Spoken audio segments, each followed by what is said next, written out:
장을 마련했습니다. 서울장 안에만 해도 한 교회가 수십만 명 모이는 교회가 있음에도 불구하고 아무런 영향력을 발휘하지 못했습니다.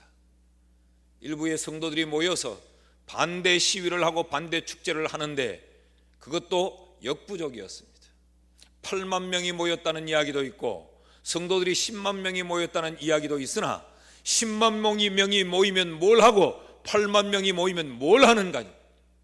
서울시장 그 한 사람의 이 결단이 대한민국을 이렇게 쑥대밭으로 만들어버리고 현재 서울시장의 자리에 앉아있는 그 박모 시장이 동성애도 존중을 받아야 된다고 하는 그 한마디에 대한민국 교회가 몸살을 앓고 있습니다. 수많은 목사들이, 수많은 장로들이, 수많은 성도들이, 수많은 선교회 이 모임들이 모일 때마다 소리치고 모일 때마다 외치지만 그거 하나 통제하지 못하고 그거 하나 영향력을 끼치지 못하더라는 말입니다. 그런 점에서 비춰보면 많다고 결국 좋은 것은 아닌 것 같아요. 대한민국 국회에 예수 믿는 국회의원들이 얼마나 많고 선거철이 되면 너나 할 것 없이 다 교회를 찾아오고 예수를 믿는데요, 골똘한 절간 출신 신자, 이 절간의 성도도 선거철이 되면 교회를 찾아옵니다. 성도들은 거기에 박수를 칩니다. 그들이 교회를 위해서 세상 한복판에 나가 아무런 영향력도 발휘하지 못하잖아요. 법을 만든다는 그분들 중에 장로가 있고 집사가 있고 권사가 있음에도 불구하고 아무런 영향력을 끼치지 못합니다. 가슴 아프지 않습니까? 여러분 인터넷 사이트에 들어가 보시면 기독교에 대해서 좋게 말한 글보다는 기독교를 폄훼하고 비방하고 욕하는 글들이 훨씬 더 우리의 눈에 많이 보여지지 않습니까? 예수 믿는 사람들이 이렇게 많음에도 불구하고 세상은 왜 이렇게 점점 악해져 가고 점점 타락과 부조리의 나락으로 떨어지고 있는가? 영향력 있는 그리스도인이 없기 때문에 그렇습니다. 교회 안에서는 만세를 부르지만 교회 문 밖을 나가면 기침 한 번 하지 못하는 성도들이 교회 안에 너무너무 많다는 것입니다. 오늘 우리는 동대구노회, 남전도회, 연합회 헌신 예배를 드리고 있습니다. 노회들마다 전도회가 있고 교회들마다 전도회가 있고 그런 전도회들의 모임들이 수없이 많지만 교회 안에서는 대단히 요란하고 대단히 분주복잡한데 교회 밖에 나가 세상 가운데서는 아무런 힘, 아무런 영향력을 발휘하지 못하는 것이 오늘 우리들의 현실입니다. 얼마나 안타까운지 모릅니다. 이런 시대를 살면서 저는 많은 교인도 필요하겠지만 엘리야와 같은 한 사람의 성도가 대단히 그립다. 많은 성도보다 한 사람의 엘리야가 더욱더 그리운 것은 그 엘리야의 때, 엘리야의 시대는 이스라엘 온 나라가 부패하고 타락했습니다. 그래서 왕을 위시하여서 전 백성이 하나님을 버리고 이방신을 섬기는 타락의 길로 치닫고 있을 때에, 그래서 하나님의 분노가 점점 더 쌓여져 가고 있을 때에 엘리야 한 사람이 그 상황을 뒤집어 엎습니다. 온 백성들이 살아계신 하나님을 망각하고 하나님을 떠나 생명 없는 바알에게로 그들의 마음을 바치고 그들의 물질을 바치고 그들의 삶을 쏟아부을 때 한 사람 엘리야가 그 세상을 온통 뒤집어 엎고 그들 가운데 여호와 하나님이 살아계신 하나님을 임을 그들 가운데 증명해 냅니다. 850명의 바알 선자와 아세라 선자들이 그렇게 광란의 춤을 추며 그 시대를 장악하고 그들이 주류가 되어 있었지만 엘리야 한 사람이 그들을 무능하게 만들고 그들 모두를 기손 강가에 데리고 가 목을 쳐 죽여버립니다. 우리가 잘 아는 대로 갈멜산에서 여호와 하나님께 엘리야 한 사람이 기도했더니 하늘에서 불이 떨어집니다. 그랬더니 온 백성들이 여호와 그는 살아계신 하나님이시로다라고 고백을 합니다. 그리고 그 엘리야는 그 시대에 진실로 살아계신 하나님의 사람, 우리말로 바꿀까요? 성도, 장로, 권사로 인정을 받습니다. 그리고 엘리야가 기도합니다. 3년 6개월 동안 걸어 잠겨져 있던 하늘문이 활짝 열립니다. 3년 동안 가물었던 그 땅의 하늘에서 장대비가 쏟아집니다. 기적이 일어났다는 말이죠. 성경은 엘리야를 우리와 성정이 꼭 같은 사람이라고 말했건만 어떻게 엘리야와 우리는 이렇게 차이나는 삶을 살고 있습니까? 엘리야는 그 한 사람이 세상을 바꾸고 그 한 사람이 온 세상 앞에 하나님은 살아계신다고 증명해내고 그 민족을 다시 하나님께로 돌이키는데, 우리는 어떻게 이 수많은 교회가, 이 수많은 성도들이 그 일을 감당하지 못하는가? 그런 의미에서 보면 여러분, 우리는 거창한 일을 계획하고 멋진 예배를 올려드리기 이전에 가슴을 찢고 제 옷을 입고 잿더미에 나아가 앉아 눈물을 흘리며 우리의 무능함을 하나님 앞에 회개하는 것이 더욱더 우리에게 선행되어져야 하지 않겠습니까? 얼마나 아름다운 찬양을 드리며 얼마나 멋진 기도를 드리며 얼마나 아름다운 조건 속에서 우리가 교회를 섬기는가 보다 우리의 이 무능함, 우리의 이 연약함, 이로 인하여 하나님의 이름이 땅바닥에 떨어지며 이 도성이 타락과 음란과 배도의 길을 걷고 있는 것, 이것에 대해 하나님 앞에 통탄하며 우리가 회개해야 하지 않겠습니까? 그런 의미에서 엘리야는 오늘 우리에게 대단히 그리운 인물이 되어 있습니다. 자, 그럼 도대체 엘리야는 어떤 사람이었기에 엘리야는 이렇게 존귀하게 쓰임을 받을 수 있었는가? 성경은 분명히 엘리야가 우리와 똑같은 성정을 가진 사람이라고 말했는데 엘리야는 어떻게 이렇게 쓰임을 받을 수 있었는가? 오늘 이 말씀을 교회의 아주 충추적인 이 남전도의 회원들과 함께, 그리고 우리 동막교회 모든 성도들과 같이 나누려고 합니다. 따라하십시다. 주여, 주여, 나로 하여금 이 시대에 엘리야가 되게 하옵소서. 목사가 없어서 문제가 아니고 장로가 없어서 문제가 아닙니다. 한 사람 엘리야와 같은 인물이 없어서 문제지요. 교회의 조직이 잘못되어 문제가 아닙니다. 이런 엘리야와 같은 한 사람만 있으면 대구를 바꾸고, 이런 한 사람만 있으면 이 민족의 흐름을 바꾸어 놓을 수 있지 않겠습니까? 나는 오늘 여기 모인 우리 모두가 엘리야와 같은 이 귀한 인물이 될 수 있기를 주의 이름으로 축원합니다. 엘리야, 그는 어떤 사람이었는가? 그는 대단히 화려한 사람이 아니었습니다.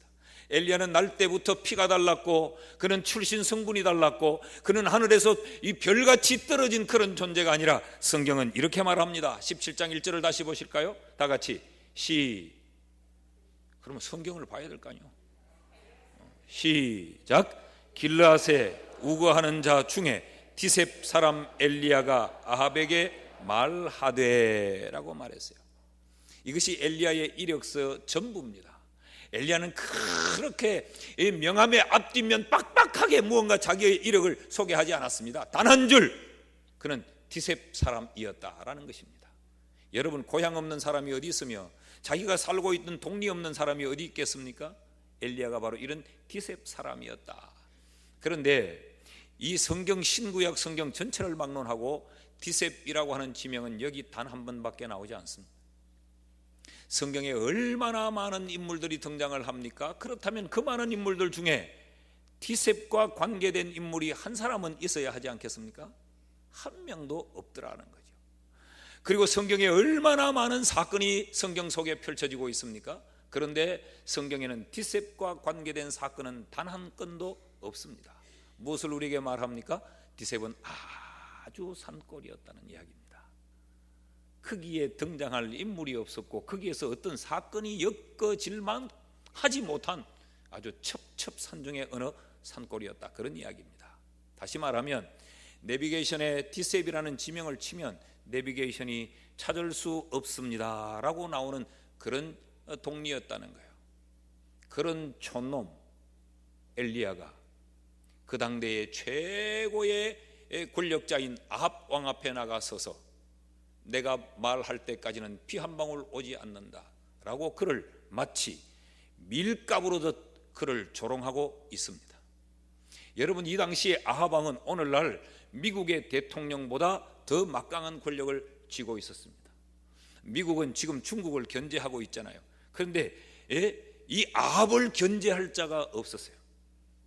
그야말로 천상천하 유아독존하는 그런 인물이었습니다. 그런 왕 앞에 산골 깡촌 출신 엘리야가 그 앞에 나가서서 내가 말하지 않으면 피 한 방울 오지 않는다, 하나님의 징계가 임했다, 너희들이 정신을 차려야 된다 라고 회개를 촉구하고 있습니다. 어떻게 촌놈이 이럴 수 있었을까? 하나님은 왜 그 촌놈을 쓰셨을까? 엘리야보다 훨씬 출신이 좋고 엘리야보다 훨씬 더 화려한 동리에서 자라 그곳에서 이름을 떨치던 인물들이 얼마나 많았을 텐데 하나님은 왜 하필이면 이 깡촌 출신 엘리야를 하나님은 역사의 무대에 등장시키시고 이를 사용하셨을까? 그 이유는 오늘 세 가지를 찾으려고 합니다. 그 첫째는 그에게는 신앙의 고백이 분명했기 때문에 그렇습니다. 비록 출신이 좋지 못해도, 출신이 좋지 못하니까 배움도 좋지 못하지 않았겠습니까? 배움이 짧았으면 그에게 어떤 지위나 그에게 어떤 조건도 그렇게 좋지 못했을 것 아닙니까? 그럼에도 하나님이 그를 쓰셨던 것은 단 하나의 이유입니다. 그에게는 신앙의 고백이 분명했습니다. 1절을 다시 한번 읽으실까요? 1절 다시 한번 보십시다. 시작. 길르앗에 우거하는 자 중에 디셉 사람 엘리야가 아합에게 말하되 내가 섬기는 이스라엘의 하나님 여호와께서 살아계심을 두고 맹세하노니 내 말이 없으면 수년 동안 비도 이슬도 있지 아니하리라. 지금 온 이스라엘이 바알 신에게로 치닫고 있을 때 이 아합마저도 여호와 하나님을 믿는 신앙을 용납하지 않고 있는 그때에 이 엘리야는 그 아합 왕 앞에 서서 나는 하나님을 섬긴다. 이것은 신앙의 고백입니다. 나는 하나님을 섬긴다. 아합 왕 앞에서 이 고백을 했다는 말은 그의 신앙의 고백은 확실했다는 이야기입니다. 사랑하는 여러분, 오늘 하나님이 우리에게 원하시는 것이 무엇일까? 종교 생활에 깊이 익숙해 길들여지는 것을 원하실까? 아니면 교회 생활에 오랫동안 타성에 젖어 있는 것을 원하실까? 교회에서 네 직분이 뭐냐? 네 신앙의 연륜이 얼마나 오래되었느냐? 주님이 그것을 확인하시기를 원하실까요? 아닙니다. 네 신앙이 어떠냐? 너의 신앙의 고백은 어떠냐? 하나님은 우리를 통해서 분명하고도 분명하고 확고하고도 확고한 신앙의 고백을 하나님은 듣기를 원하십니다. 여러분, 그게 신앙인 아니겠어요? 저 사람 진짜 신앙인이다, 저 사람 정말 예수 잘 믿는 사람이다. 어떤 사람이요? 동분서주 설쳐대고 뛰어다니는 사람일까요? 말 잘하는 사람일까요? 세상 사람들이 볼 때도 그 사람의 숨김없는 신앙의 고백, 그것이 성도와 이방인을 구분 짓는 그 잣대가 되지 않겠습니까? 사랑하는 여러분, 여러분은 지난 한 주간, 아니 2016년 지난 반년을 세상 가운데 숨어서 살지는 않았습니까? 세상의 비로부터 기생하며 살지는 않았습니까?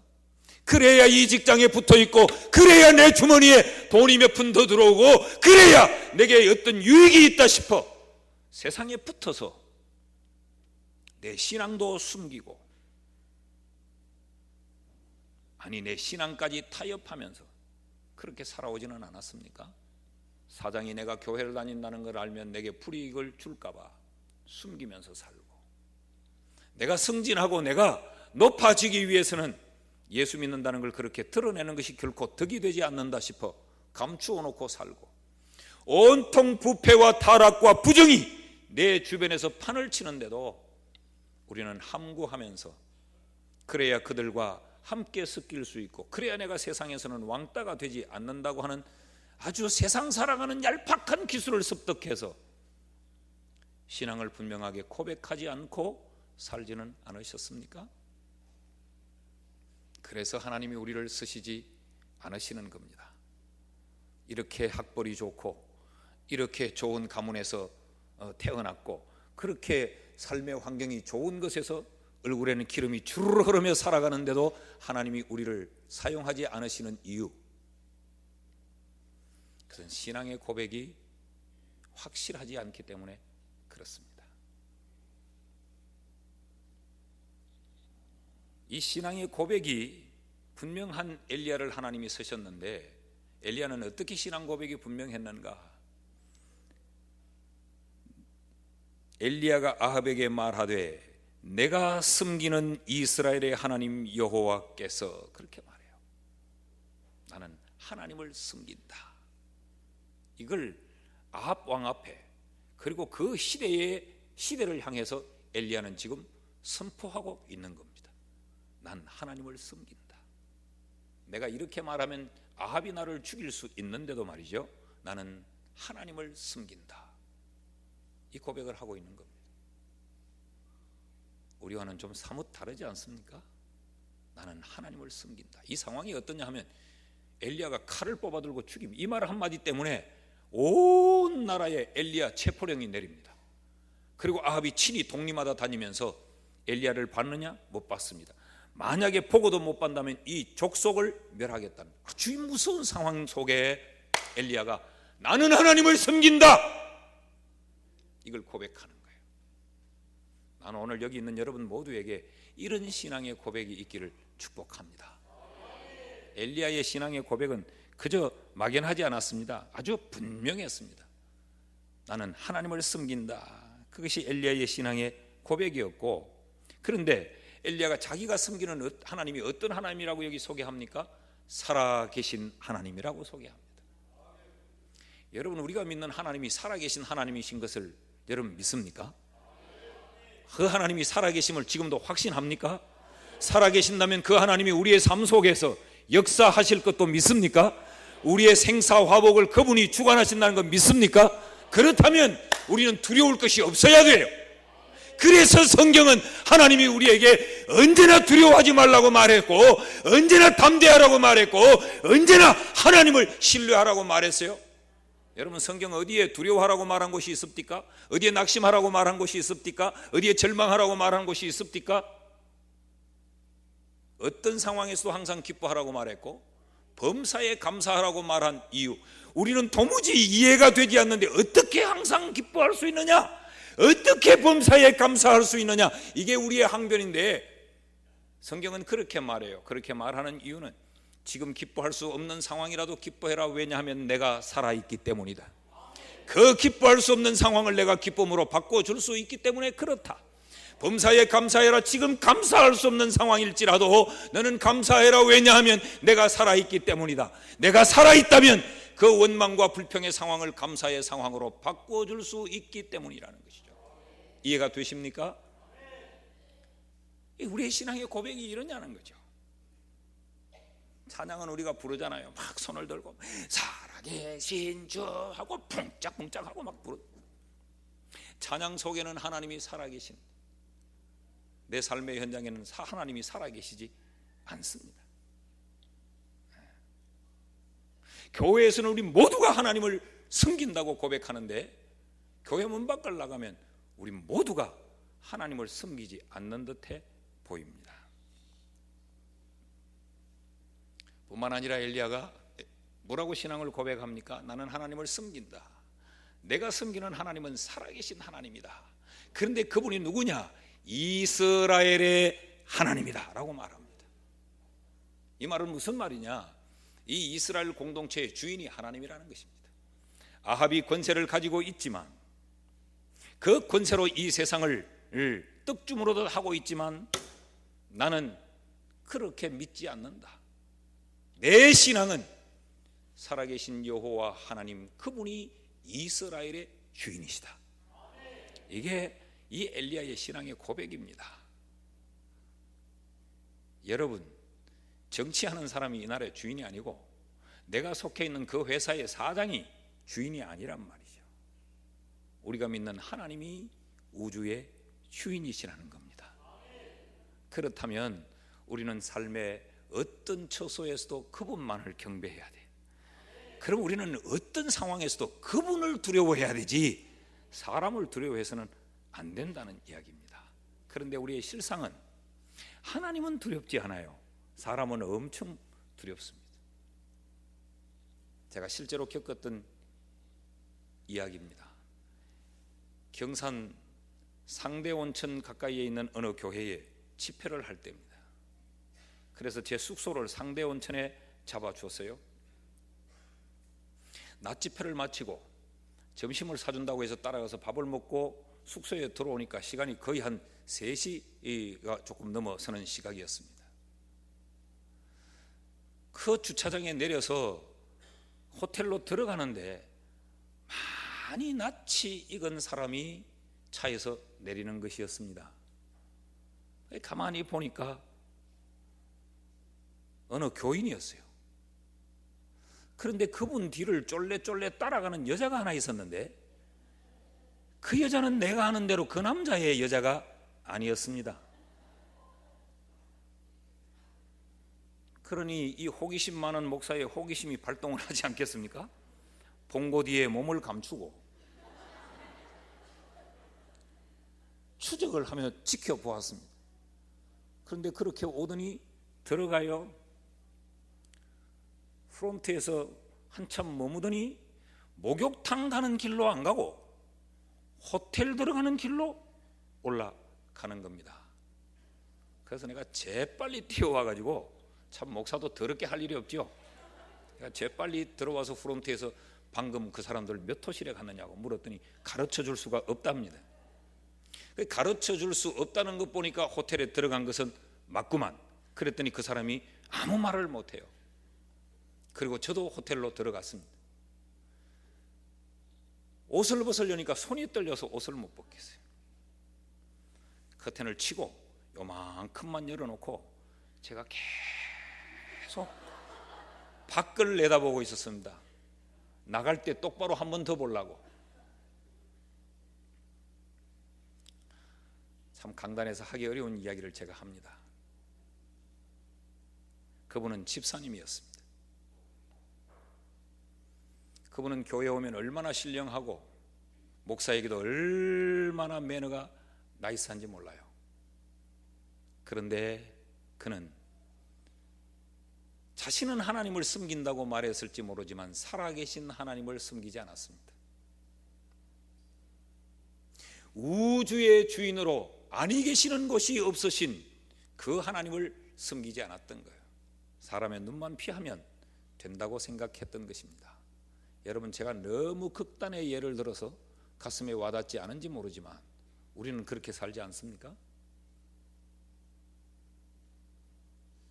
신앙의 고백을 분명하게 하는 우리가 되기를 축복합니다. 특별히 우리 남전도의 연합회 모든 회원들이 신앙의 고백이 분명하면 우리가 섬기는 교회가 달라집니다. 교회가 달라집니다. 둘째로, 하나님은 왜 엘리야를 쓰셨는가?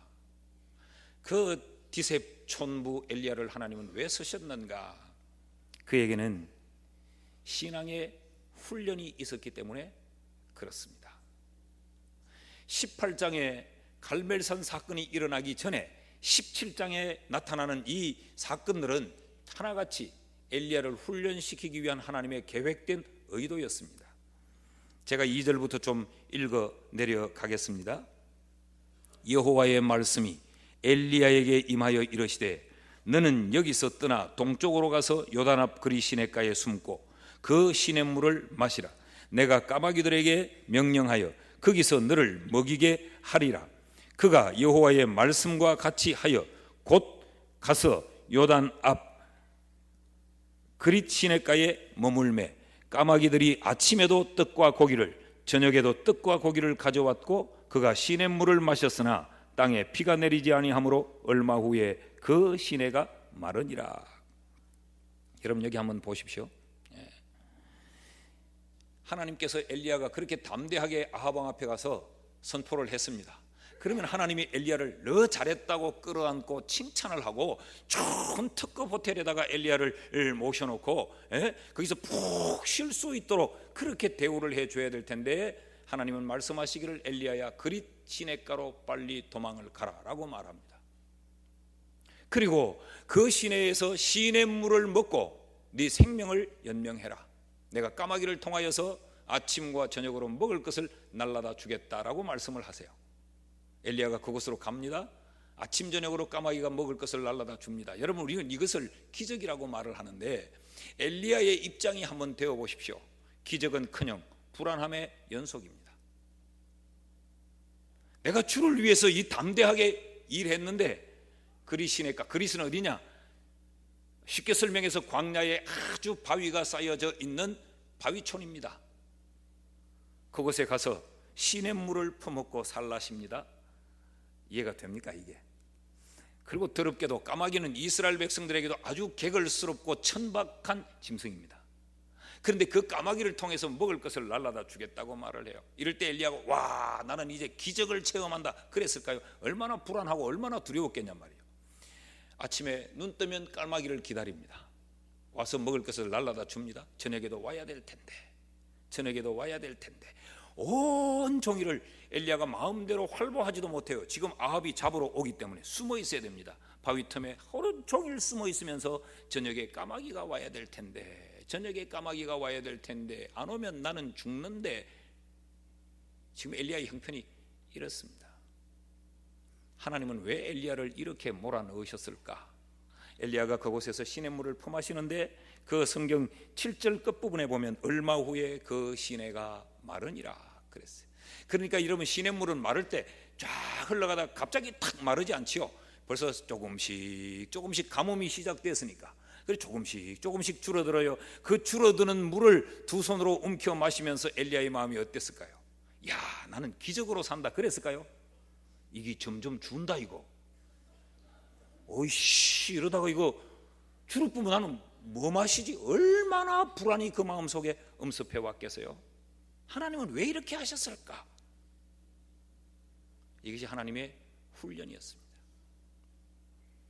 하나님은 세 가지를 훈련을 시키는데 그 첫째는 엘리야에게 이제 말씀의 훈련을 시킵니다. 그래서 2절에 여호와의 말씀이 엘리야에게 임하여 이르시되, 받아들일 수 없는 상황이지만 하나님이 말씀하면 가라라고 지금 순종의 훈련을 시키고 있는 것이고, 왜 그릿 광야로 내어 보냈느냐? 이 그릿이라고 하는 이 단어의 뜻은 단절이라는 의미를 가지고 있습니다. 지금까지 살아왔던 모든 삶과 하나님이 지금 단절을 시킵니다. 그리고 그 광야로 내모라 외톨이로 숨어서 지내도록 만들었어요. 하나님은 이 세상과 단절하는, 지금까지 좋아 살았고 지금까지 익숙하여 살았던 것과 단절의 훈련을 시키고 있는 것입니다. 뿐만 아니죠. 그곳에서 엘리야는 절대적으로 하나님을 신뢰하지 아니하면 살아나갈 방법이 없어요. 정신이 돌아버릴 지경입니다. 그러니까 날마다 그 하나님 말 전적으로 신뢰하도록 하나님이 이렇게 그를 훈련해 주셨습니다. 이 훈련 때문에 18장으로 가면 엘리야는 그렇게 담대할 수 있었어요. 그래서 엘리야는 그 앞에서 목숨을 두려워하지 않고 선포할 수 있었던 것입니다. 오늘날 한국교회 성도들 예배는 그런 대로 습관되어 잘 드리는데 훈련받기를 거부합니다. 여러분 동막교회도 목사님이 아마 강조하는 것 중에 성경 공부하고 제자 훈련 받고 훈련하자고 많이 강조를 하실 겁니다. 신앙의 연륜이 오래된 분들 특별히 들어보십시오. 훈련받은 경험이 있습니까? 없다는 말이요, 있다는 말이요?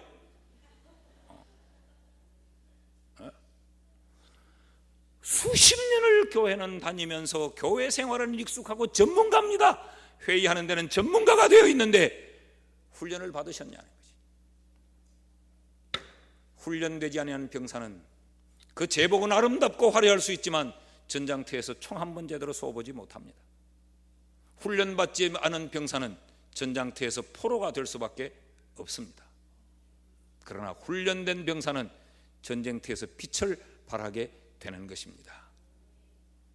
말씀의 훈련, 말씀에 순종하는 이 훈련이 우리에게 필요해요.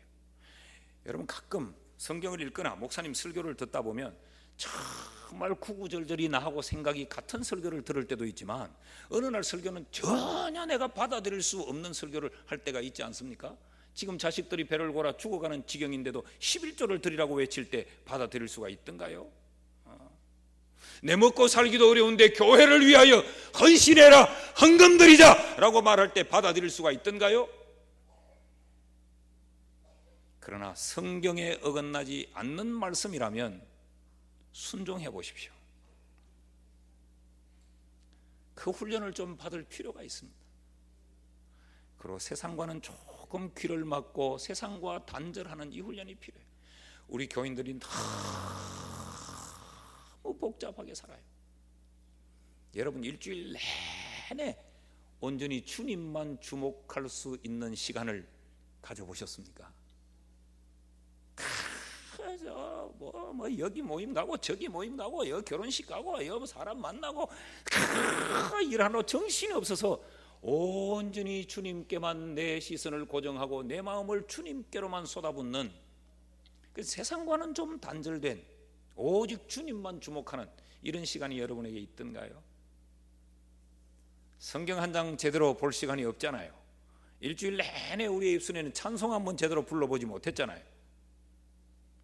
그래서 어느 장로님 헌신 예배 때 사회를 맡겨놓았더니 찬송가 280원 부르겠습니다 그랬다는 거예요. 얼마나 돈만 씨알리다 왔으면 모든 게 숫자만 나오면 돈이요.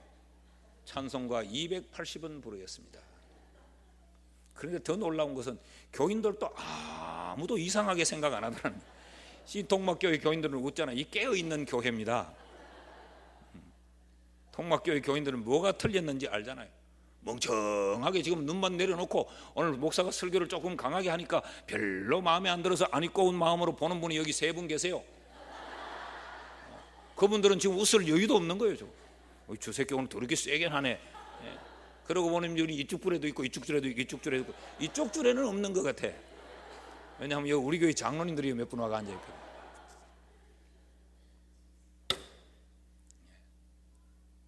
신앙의 훈련을 받아야 우리는 엘리야처럼 세상에서 영적 전사로 살아갈 수 있는 줄 믿습니다. 제가 비교적 설교를 참 오래 하는 목사인데 저희 교회 부목사님들 기도회 때 기도를 시켜놔 보면, 통성기도 인도를 시켜놓 보면 한 5분 10분쯤 하고 나면 그만 목이 가가지고 막 타잔 소리를 내고 숱하고 우는 소리를 내고 이제 우리 다 같이 하면서, 제가 그러면 그분들에게 하는 말이 있습니다. 훈련이 안 돼서 그렇다. 하나님 앞에 부르짖어 기도도 하고, 목회의 상황이 언제나 묵상 기도만 할 수 없잖아요. 훈련이 되어져야 그것도 한다. 맡기면 다 할 줄 알았지. 나도 지금 담임 목사만 되면 뭐 네 정도야 뭐 해봐라 이 새끼야. 이게 훈련 안 된데 그게 되는 줄 아나 임마. 금요기도회 같을 때 제가 혹시 외국까지 안 하면 제가 금요기도를 빠지지 않는데, 외국 가고 나면 금요기도를 몇 개나 봐요. 금요기도에 제가 보통 설교하는 시간이 1시간 한 10분 이렇게 되니까 그 1시간 10분 동안 설교를 끌고 가지 못합니다. 여러분 목사 설교하는 거 들으니까 뭐 했던 말 또 하고 했던 말 또 하고 하니까 뭐 1시간 아니라 2시간 3시간이라도 할 수 있을 것 같죠. 이게 세워놓으면 설교를 1시간 끌고 가는 게 얼마나 힘이 든지 몰라요. 왜냐하면 혼자서는 할 수 있는데 상대가 있잖아. 그게 그렇게 간단한 게 아니에요. 훈련이 되어져야만 하는 것입니다. 시집만 가면 다 할 수 있을 것 같나? 너 엄마가 해준 된장찌개가 그렇게 못마땅했지. 니끼리 봐라. 그렇게 끼릴 수 있는가? 저는 된장찌개 끓이는데 자신이 있습니다. 해봤거든. 내가 1년 7개월 동안 된장찌개를 끓였어요. 아무나 하는 거 아닙니다. 된장찌개 된장만 들어가면 될 줄 알지 천만에 그렇지 않아요. 사랑하는 성도 여러분, 훈련받기를 게을리하지 않기를 바랍니다. 하나만 더 하고 마칩시다. 또 너무 오래 하면 또 가고 난 다음에 얼마나 욕을 할란지. 나 다른 교회 가서는 이렇게 열을 올리면서 안 하는데 동막교회라서 그렇습니다. 동막교회 목사님을 내가 얼마나 좋아하는지 몰라요. 진짜 좋아합니다. 동성연애에 가까울 정도로 좋아합니다.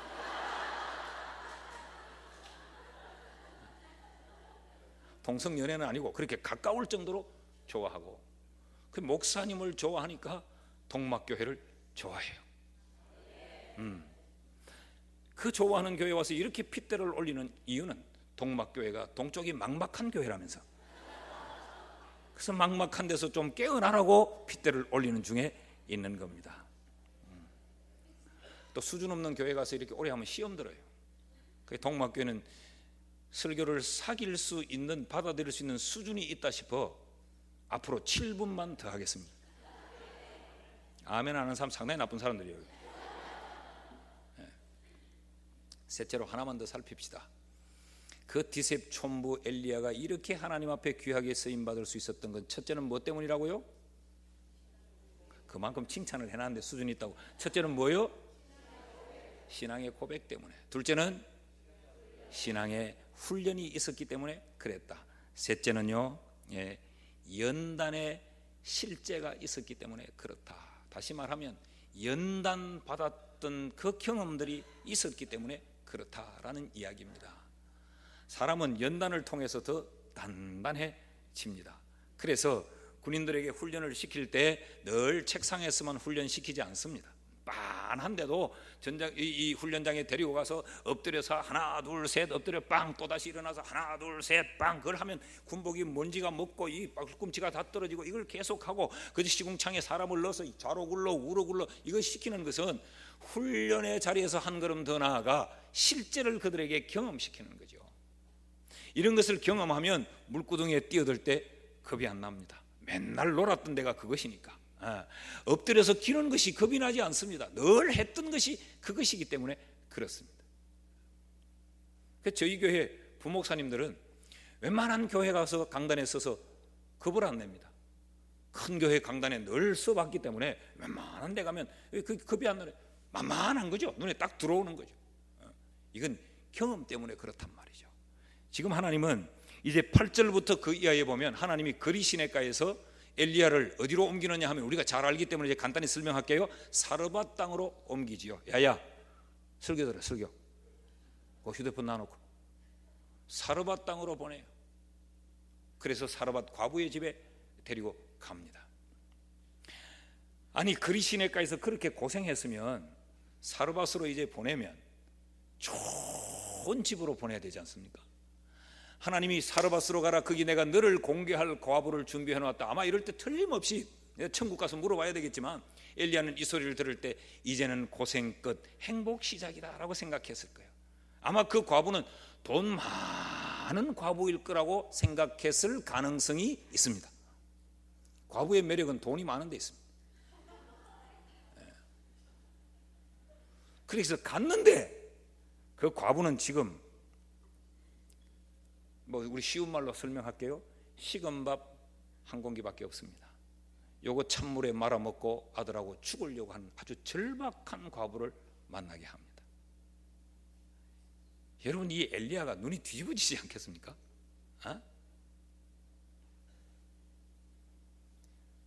그런데 그곳에서 엘리야는 거리시내가에서 이제 말씀의 훈련을 받았거든.